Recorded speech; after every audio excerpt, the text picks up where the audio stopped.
Dillon Danis. We're here in fight week. Fair name. I was gonna say Chris. Was it Chris? You did. That's right. You didn't forget it. It's right. Christopher. Thank you. Nice to see you again. Nice to see you, sir. How you doing? Good. Feeling great. I'll have to do this. Sorry, I've fucking been doing this for a time.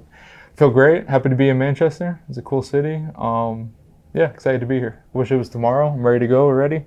Weight's perfect. Feel great. How has this build-up campaign been for you? Fun. Yeah, a lot of fun. I don't take it personal. I take it as business. He's taking it personal. That's the difference, you know? The lawsuits aren't fun, but everything else is. Who is more likely to fight on emotion come Him. Saturday night? Given that he's got a lawsuit against you, it's in the back of your mind, first thing you bring up. Definitely him, because I dealt with being hated my whole career. So I know how to deal with emotion. He doesn't, you know? So he has to defend his fiance's honor. So I think he's definitely him. I'm going to move away from that because, like you said before we came on, I'm sure you've been asked about that 100 times today already. I want to talk about your road to here. Yeah. You come across serious knee injuries in your time. Yeah. How are you physically? Perfect now. Yeah, now it's been long enough. Yeah, I feel great. It was a tough journey. I didn't think I was going to get through it. Obviously, some days are tough. Went through a tough time, but yeah, now I feel great.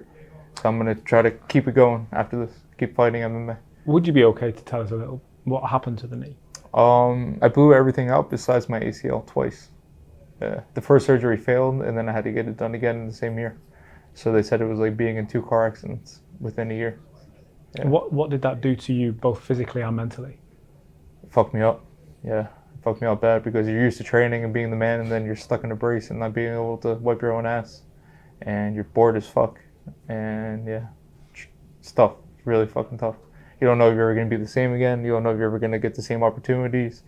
It's just like how it is in, like, I guess, like, I seen Stone Cold talk about it one time in WWF at the time. When he got hurt, he, you know, like, everything else is moving, but you're staying at the same place, so it's tough. Logan Paul is the opponent on Saturday, but I mean, given what you've been through, does that mean you'd be grateful for whoever it was? You're back. I wish it was MMA, because boxing's not real, so it's kind of annoying, but it is what it is. How do you mean? Could you expand? Because boxing's not a real fight. It's a half fight. If me and you got into a street fight, I wouldn't say, hey, hold on a second, let's go get some gloves and fight. We're fighting for real. So I wish it was MMA. I wish it was a free fight, but, you know, he can't fight me in a real fight. That's what we're doing boxing, because he knows I would choke him out in under 10 seconds. Last time we spoke, you said you wanted to break him spiritually. Yeah. Do you think you've done that? 100%. I think you know I did that. I definitely won the first part of the fight. Now it's just the second part. So. You mentioned not having a coach. Yeah. Has that been consistent throughout? Yeah. I'm my own coach. I know what needs to be done, so I'm going to prove what I said is true. How have you navigated through a training camp like that? Just doing what I got to do. I know what needs to be done. I've been on a high level my whole life, so I know what needs to be done. It's easy, you know. And Logan's not anything special, so it'll be an easy fight. Bank robbery. What are the threats that he carries? What do you have to look out for in the ring? If he is to win, how does he do it? If he has like a steroid needle in his pants that pokes me or something like that, that's the only thing I'm worried about. He's a fucking juice head. I don't know, he's terrible. But yeah, that's the only thing I have to worry about, maybe getting HIV from one of the steroid needles he has in. Obviously, I have to say for balance, he's not here. He's never failed a drug test. We never took a drug test. We can't put out unchallenged that, but... we never took a drug test. I haven't took a drug test. And then they try to claim that the WWE tests them all the time. And The Rock and all these guys are on there, but they're not on some. Let's bring it to the fight. What kind of fight do we see on Saturday night? Do you think... I think he's going to run away the whole time. I don't think he'll fight me. So you think you're going to have to chase him? Yeah. I think he's going to be scared of me. Are you prepared for that kind of fight? Yeah, of course. But I want to make it a good fight. This is entertainment at the end of the day. Let's see who's tougher. I'm not going to take a backward step, so let's see.